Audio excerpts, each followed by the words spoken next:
ассалому алайкум бинандагони гиромӣ, барномаи иттилоотии ахбор аз телевизиони Тоҷикистон тақдими шумо. Дар студия Саида Мазода, Шукрона. имрӯзҳо бо ташаббуси пешвои миллат муҳтарам Эмомалӣ Раҳмон ҷомеаи ҷаҳонии ҷумҳурии Тоҷикистонро ҳамчун давлати пешоҳангу ташаббускор мешиносаду эътироф мекунад. махсусан дар самти ҳалли баррасии масоили обу иқлим ва ҳифзи пиряхҳо дар ҷаҳон. То имрӯз ҷомеаи ҷаҳонӣ 5 ташаббуси ҷониби Тоҷикистонро дар самти обу иқлим бо иттифоқи оро пазируфтанд ки намунаи возеҳи ғамхорӣ барои саодати башарият аст. шарҳи бештар дар гузориши ҳамкорони мо.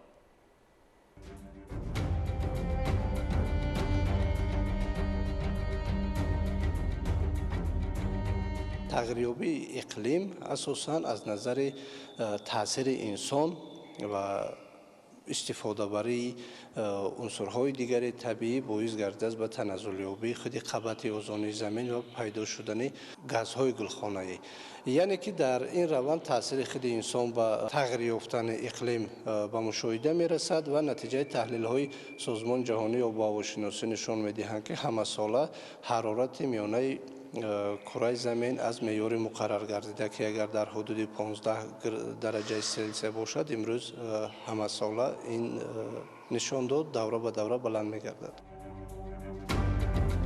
таъсиррасонӣ баланд гардидани ҳарорати кураи замин дар навбати худ ба тағйир ёфтани дигар экосистемаҳои сайёра аз ҷумла таназзулёбии захираҳои обу пиряхҳо ва маҷмӯан дар тамоми соҳаҳои иқтисодию иҷтимоии инсоният дар кураи замин таъсири манфӣ дорад. пиряхҳо ин бо игарии табиат яке аз омилҳои муҳим дар экосистемаи сайёра буда зери таъсири дигаргуншавии иқлим ба тағйиротҳои ниҳоят ҷиддӣ ва нигаронкунанда рӯбарӯ шудааст. бешак пиряхҳо аз манбаъҳои асосии обӣ дар тамоми кишварҳо ба шумор меравад. яъне пешгирии ҳолатҳои таъсири иқлим, андешидани чораҳои мушаххас дар ин раванд, таҳияи барномаву консепсияҳо ва ба роҳ мондани омӯзиши илмӣ дар ин ҷода амри зарурӣ дониста мешавад. зеро нишондодҳои чанд соли охир бобати обшавии пиряхҳо зери тағйирёбии иқлим бозгӯи он аст ки кор дар ин самт меъёрӣ набуда билохира ба нестшавии ин неъмати табиат хоҳад шуд. чуноне ки натиҷаи таҳлилҳои мо нишон медиҳад, масалан дар пиряхҳои Тоҷикистон давоми 10 солаҳои охир зери таъсири тағйирёбии иқлим зиёда аз 35% майдони пиряхҳои Тоҷикистон таназзул ёфтанд.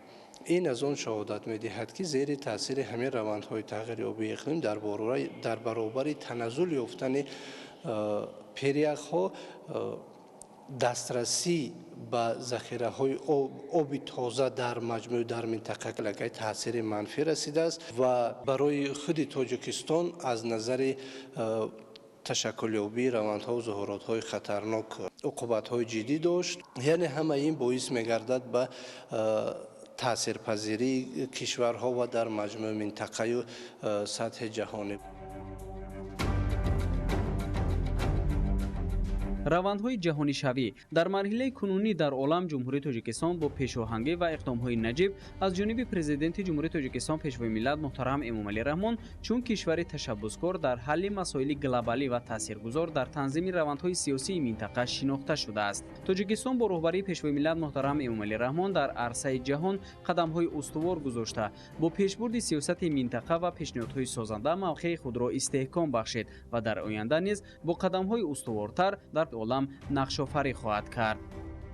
шурӯъ аз солҳои 2000 пешвои миллат президенти ҷумҳурии Тоҷикистон ҷаноби олии муҳтарам Эмомалӣ Раҳмон масъалаҳои об ва тағйирёбии иқлимро дар яке аз ҳадафҳои асосии сиёсати хориҷии кишвар қарор доданд ва ҳамин аст ки имрӯз ҷумҳурии Тоҷикистон ҳамчун кишвари ташаббускор ва пешвои миллат бунёдгузори дипломатияи обӣ дар сатҳи байналмилалӣ шинохта шуданд ва дар заминаи чораандешиҳои пайвастаи пешвои муаззами миллат ҷаноби олии муҳтарам Эмомалӣ Раҳмон ва тадбирандешиҳои саревақтии ҷомеаи Тоҷикистон мо дар арсаи байналмилалӣ тавонистем ки 5 ташаббуси мустақиман дошта бошем.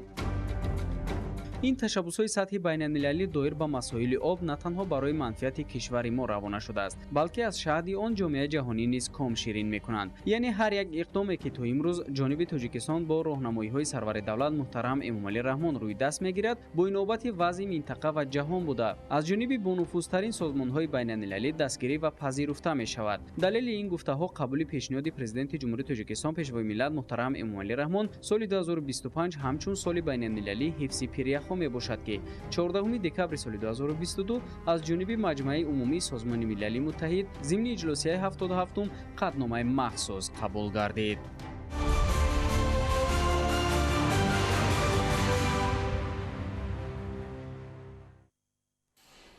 давоми солҳои 2023-2024 шаҳри Душанбе се маротиба мусобиқаи байналмилалии оид ба ҷудоро дар сатҳи баланд мизбонӣ намуд. Аз 2 то 4 май дар пойтахти Тоҷикистони соҳиби истиқлол мусобиқаи Душанбе Гранд Слам 2025 доир мегардад ки барои ширкат дар он варзишгарони 4 қитъаи олам ба Тоҷикистон омаданд. Дар хусуси омодагиҳо ба ин мусобиқаи байналмилалӣ Наврӯзшоҳи Азизулло маълумот медиҳад. омодагӣ ва машқҳои дастҷамъонаи ҳайати ҷудочиёни тоҷик ба итмом расид. Акнун паҳлавонон аз 2 то 4 май дар мусобиқаи Душанбе Гранд Слам 2025 иштирок мекунанд. дар маҷмӯъ дар ин мусобиқаи байналмилалӣ дастаи ҷудочиёни тоҷик дар ҳайати 36 нафар ширкат меварзанд. кӯшиш мекунем дар мусобиқаи Гранд Слами Душанбе ки дар хонаи худмон мегзара бар гирифтани ҷоми ифтихорӣ шараф ёфт шудем. мақсади ман хирсан кардан кӯли тоҷикон аст. машқҳои дастаҷамъона бисёр гузаштам, тайёрии хуб дорам. дар чемпионати Осиё барои медали тилло рафта будам, вале ба ман гирифтани ҷои сеюм мушарраф шуд ва мехоҳам ки ҳамон медали тиллоро дар Гранд Слами Душанбе ба гардан овезам. дар мусобиқаи байналмилалии Душанбе Гранд Слам 2025 238 ҷудочӣ, 131 мард ва 107 зан аз 4 қитъаи олам иштирок мекунанд. мураббиён, варзишгарон ва ҳаводорони тарзи ҳаёти солим аз 28 давлат ба Тоҷикистон омаданд. ин сафари чорумини ман ба Тоҷикистон аст, зеро дар рӯйдодҳои гузаштаи варзишӣ оид ба ҷудо аз ҷумла Гран-при Гранд Слами Душанбе иштирок доштам. фазои имрӯзаи чорабинӣ дар сатҳи бисёр ҷолибу диққатҷалбкунанда аст. барои иштирокчиён шавқовар аст. рушди ҷудо дар Тоҷикистон чашмрас аст. бонувон ҳам аз Тоҷикистон дар чорабиниҳои варзишӣ оид ба ҷудо солҳои охир бештар иштирок доранд ки аз ояндаи дурахшон шаҳодат медиҳад. фазои имрӯзаи Душанбе идона аст ва мо бисёр аз чунин пуршавқу дар сатҳи баланд ташкил шудани Душанбе Гранд Слам 2025 хурсандем. Душанбе уже четвертое соревнование. На чемпионате мира в прошлом году по юниорам был. И уже вот и гран-при, и гранд-шлем сейчас. Впечатление очень хорошее. Город очень нравится. Вообще бомба. Город красивый, солнечный. аллакай дар кӯчаи хиёбонҳои пойтахти кишвар шиёру овезаҳо насб гардидааст.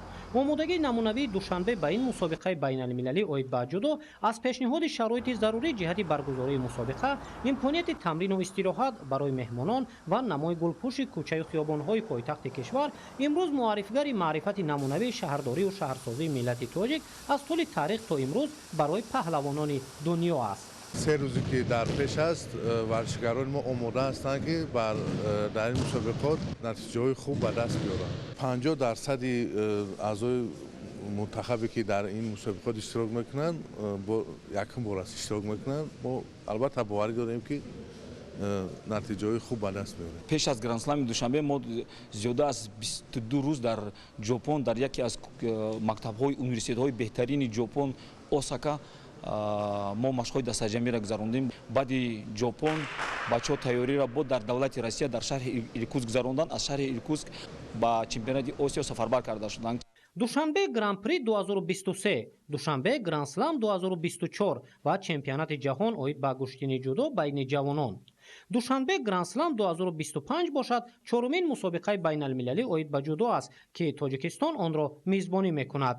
тими мунтахаби Тоҷикистон оид ба ҷудо тадриҷан ба дастовардҳои бештар ноил гардида дар радабандии байналмилалӣ мавқеи худро устувор мегардонад. то соли 2023 тими мунтахаби ҷудои Тоҷикистон дар радабандӣ дар 47 ҷо меистод. дар як муҳлати кӯтоҳ дар 2 соли кори то бозиҳои олимпира тими мунтахаб бимо тонист ки дар мобайни мардон дар ҳаштгонаҳои беҳтарин дунё ворид шавад. мобайни занону мардон мо дар 16 ҷо қарор дорем имрӯзада. ҷиҳати дарсади баланд гузарондани мусобиқаи байналмилалӣ қарори дахлдори раиси шаҳри Душанбе муҳтарам Рустами Эмомалӣ ба тасвиб расидааст. Солҳои охир таваҷҷӯҳи пайвастаи роҳбари давлат ба бунёди иншооти гуногуни варзишӣ, фароҳамшавии шароит барои машқу тамрин ва рушди варзиш дар Тоҷикистони соҳиби истиқлол мусоидат намуд. мусобиқа дар муассисаи давлатии қасри теннис ва маҷмӯаи варзиши обии шаҳри Душанбе баргузор мегардад. толор барои 3500 мухлис тайёр аст. Дар се гиле мусобиқа гузаронида мешавад. Се татами теъдоди доварони байналмилалӣ 16 ҳастанд. бо дастгирии раиси шаҳр муҳтарам Рустами Эмомалӣ дар шаҳри Душанбе чорумин мусобиқаи байналмилалии ҷудо дар шаҳри Душанбе баргузор мегардад. ҷудо аз ҷумлаи маъмултарин намудҳои варзиш аст ки тақрибан 200 давлати дунё ба он рағбат доранд. баргузор шудани мусобиқаи Душанбе Гранд Слам 2025 бо иштироки варзишгарони 25 давлати дунё аз эътирофи Тоҷикистон ҳамчун давлати пешрафтаю дорои имконияти васеъ шаҳодат дода ба афзуншавии нуфузи давлату миллат мусоидат мекунад. аз ҷониби дигар беҳтарин имконият ба ҳисоб меравад барои тарғиби тарзи ҳаёти солим, рушди варзиш ва таҳкими дӯстӣ. Душанбе Гранд Слам 2025 мусобиқаи байналмилалӣ оид ба ҷудо дар ҳамин толори барҳаво баргузор мегардад ки аллакай пурра омода гардидааст. аз байни тақрибан 238 варзишгари қидаҳои гуногуни олам бояд 56 нафар ғолиби ҷойҳои якум, дуюм ва сеюми Душанбе Гранд Слам 2025 муайян шавад. Наврусиёҳи Азизулло, Маҳмад Саиди Камол, Душанбе, Ахбор.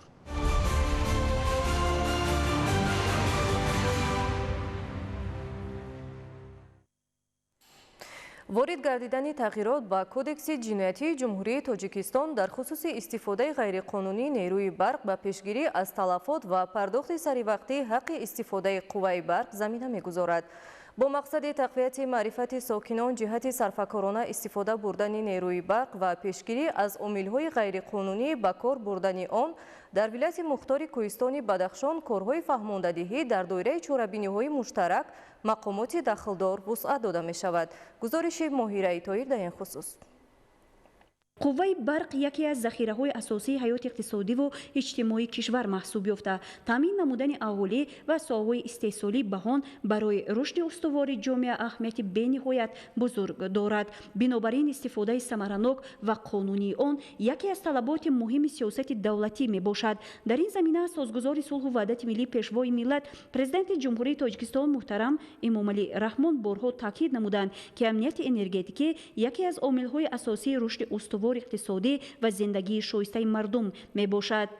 агар истифодаи ғайриқонунии қувваи барқ аз як тараф ба ширкатҳои таъминкунандаи қувваи барқ зарар ворид намояд, аз ҷониби дигар ин ба бюҷети давлат низ зарар таъсири худро мегузорад. ҳамзамон пешвои муаззами миллат қайд менамоянд ки ҳар як захира, бахусус захираҳои энергетикӣ ва обӣ бояд бо ҳисси баланди масъулият истифода бурда шаванд, зеро ин захираҳои тамоми миллат мебошанд.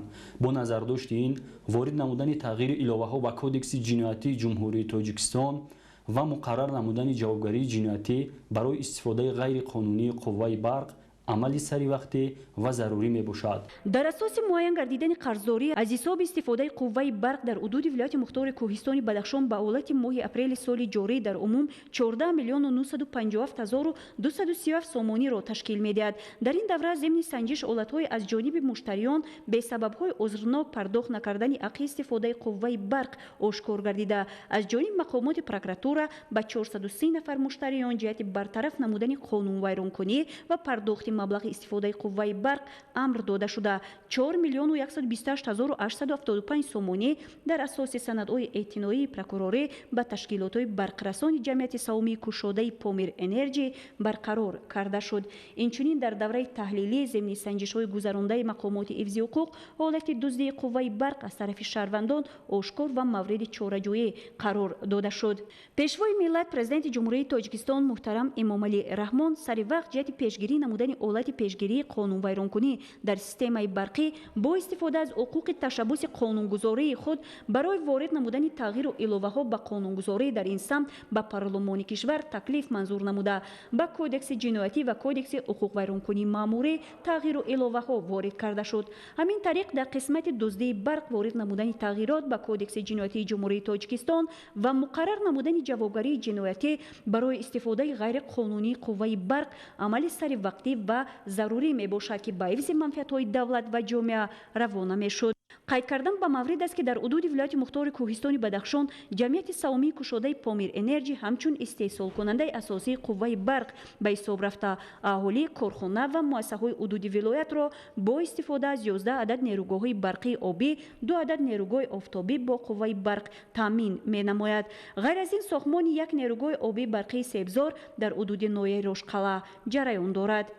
дар вилояти мухтори кӯҳистони Бадахшон инчунин нерӯгоҳи Тоҷикистон дар ноҳияи Дурдасти Мурғоб пурра аз нав сохта шуда мавриди баҳрабардории мардум қарор дода шуд. инчунин дар ин ноҳия панелҳои офтобӣ монда шуданд ки маркази ноҳияи Мурғобро аз барқи ҷиҳати экологии тоза таъмин менамоянд. масъулони ширкати Помир Энерҷи ҷиҳати иҷрои талаботи қонуни ҷумҳурии Тоҷикистон дар бораи ворид намудани иловаҳо ба кодекси ҷиноятӣ вобаста ба истифодаи ғайриқонунии нерӯи барқ тамоми имконият ва кӯшишҳоро ба харҷ дода ҳамаи муштарионро бо ҳисобкунакҳои автоматӣ таъмин намуданд. имрӯзҳо бошад сокинони вилоятро нерӯгоҳи барқи обии Хоруғ воқеъ дар шаҳри Хоруғ ва нерӯгоҳи обии барқии Помир-1 воқеъ дар ноҳияи Шуғнон бо нерӯи барқ таъмин месозанд. ин нерӯгоҳҳои барқӣ низ борҳо таъмиру азнавсозӣ гардида бо барномаҳои муосири аскоя ва билингӣ таъмин буда имрӯзҳо фаъолияти босамар доранд. бояд гуфт ки бо рушди саноат ва истеҳсолот ва афзоиши аҳоливу коргоҳу корхонаҳо инчунин муассисаҳои гуногун талабот ба нерӯи барқ сол то сол рӯ ба афзоиш дорад. аз ин рӯ ширкати барқии Помир Энерҷи дар асоси дастуру супориши пешвои муаззами миллат муҳтарам Эмомалӣ Раҳмон ва барномаҳои ҳукумати ҷумҳурии Тоҷикистон дар нақша дорад ки дар деҳоти Дурдаст дар бунёди нерӯгоҳҳои миёна ҳаҷм ва хурд иссагузорӣ намуда баҳри пешгирӣ аз ҳуқуқвайронкуниву қонуншиканӣ дар соҳаи энергетика тамоми кӯшишро ба харҷ диҳанд. Моҳираи Тоҳир, Муборакшоҳи Рустам, вилояти мухтори кӯҳистони Бадахшон, Ахбор.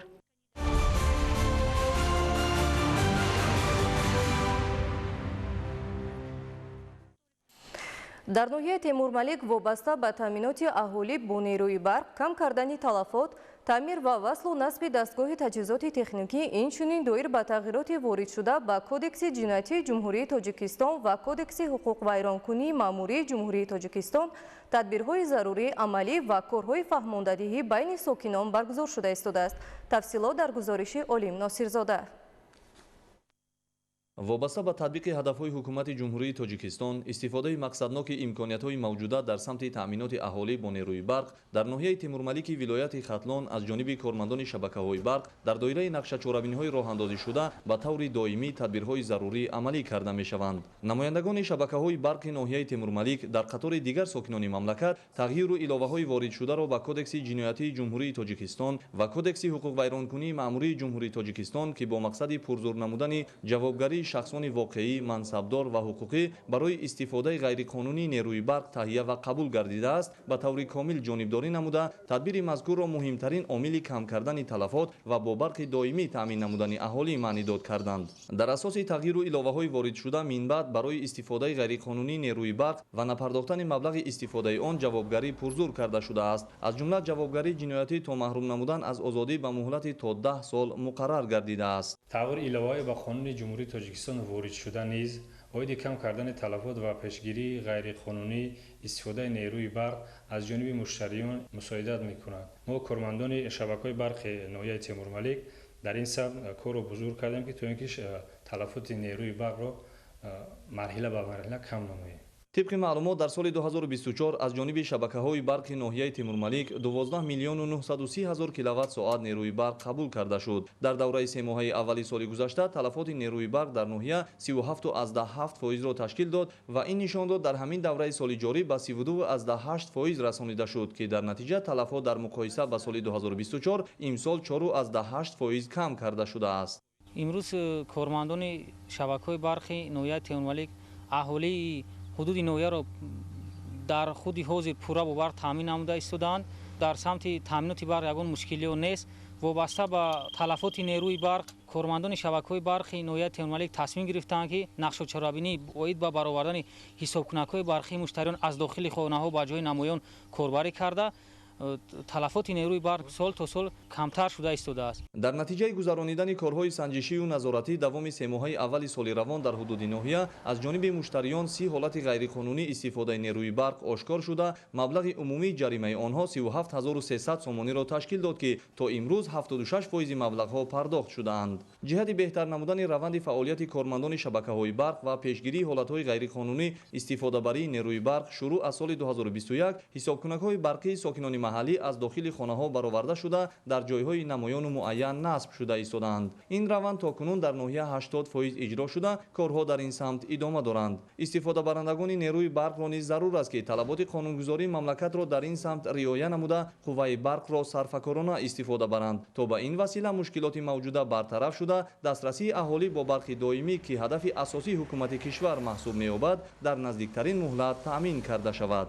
олим носирзода, хуршеди нодирхон, ноҳияи темурмалик, ахбор.